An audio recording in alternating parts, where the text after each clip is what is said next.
Welcome to The Explainer.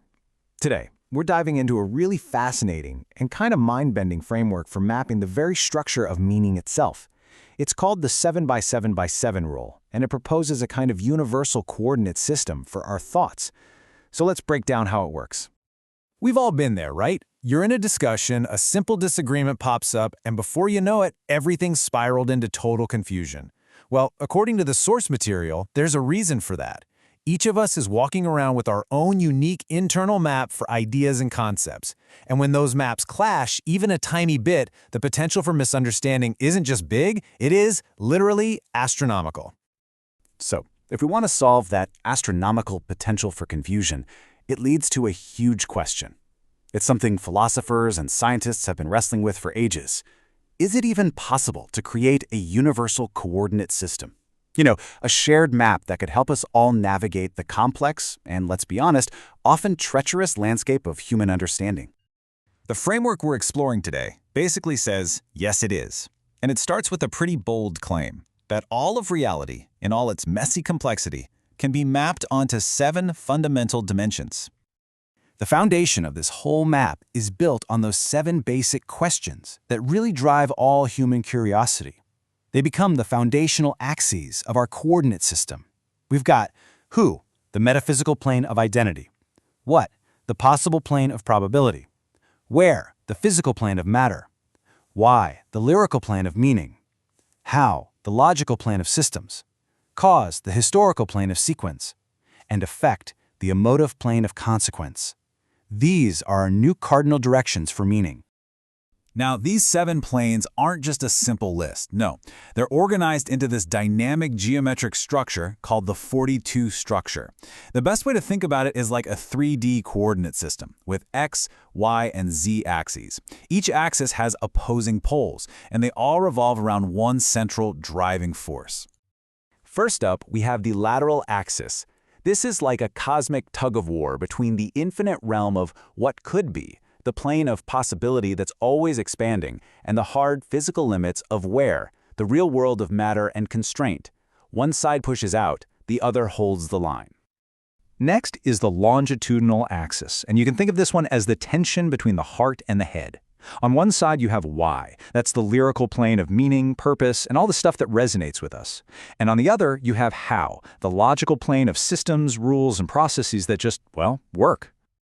And our final axis is the vertical one, which is our link through time. It connects the past, the historical plane of cause, to the future, the emotive plane of effect. It's basically the chain of events from history, meeting the real, felt consequences of our actions down the line. So you've got all these axes pushing and pulling against each other. What's at the very center? What's the engine driving this whole system? It's who.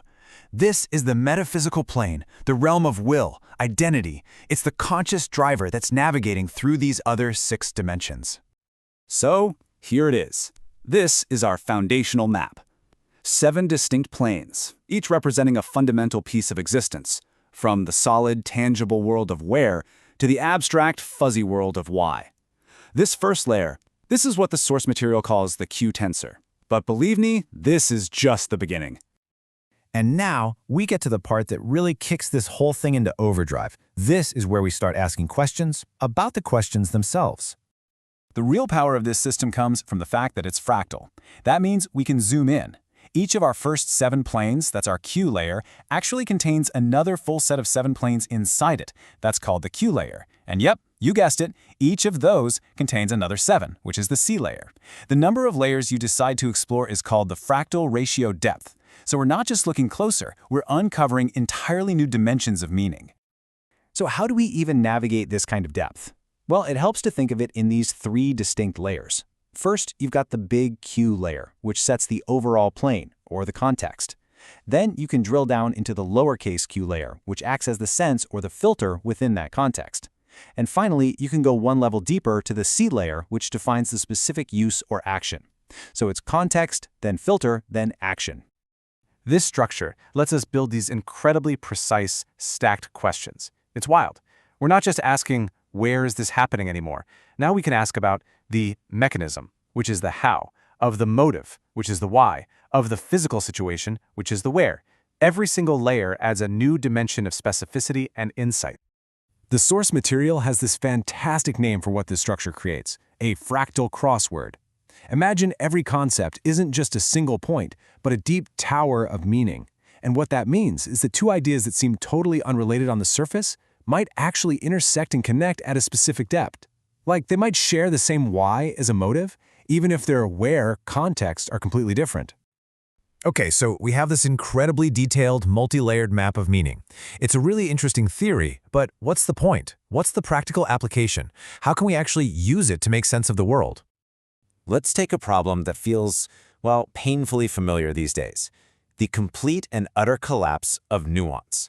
That tendency to see every single issue as black and white, an us versus them battle, where any little disagreement is treated like a profound moral failing. Using the 7x7x7 framework, we can diagnose this not just as, oh, people are being unreasonable, but as a very specific system glitch. It's identified as C7. That means it's an error happening at the C level, the use, of the seventh plane, the effect or emotive plane.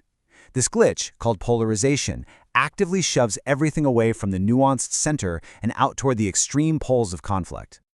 But it's not just about diagnosing problems. The system could also be used for design. The source material even speculates about creating something called a Solomon AI. And the goal wouldn't be an AI that just spits out facts. It would be a tool that could help us navigate really complex dilemmas by mapping out all 7 dimensions of a problem, helping us find the wisest path forward, not just the most logical one. I mean, this is a pretty ambitious model. It really raises a big question. Is this it? Have we actually stumbled upon the hidden source code of reality itself? And I love this part because the source material itself provides a much more intellectually satisfying answer. It argues that finding these repeating 7x7x7 patterns isn't some proof of a grand cosmic design. Instead, it's evidence that we've found a complete basis, a set of coordinates that's comprehensive enough to map the entire landscape of meaning, or what it calls semantic space. So this is the crucial point. The power of this framework isn't that it's an objective photograph of reality. Its power is that it's a comprehensive and useful model. It's a map. Think about it. A subway map isn't a literal picture of the ground, right? But it's incredibly useful for helping you get from point A to point B. This is a map for navigating meaning. And that leaves us with one final provocative thought to chew on. If this 7x7x7 structure is one possible map for making sense of the world, it forces us to ask, what hidden maps, what invisible coordinate systems are you already using to navigate your reality every single day?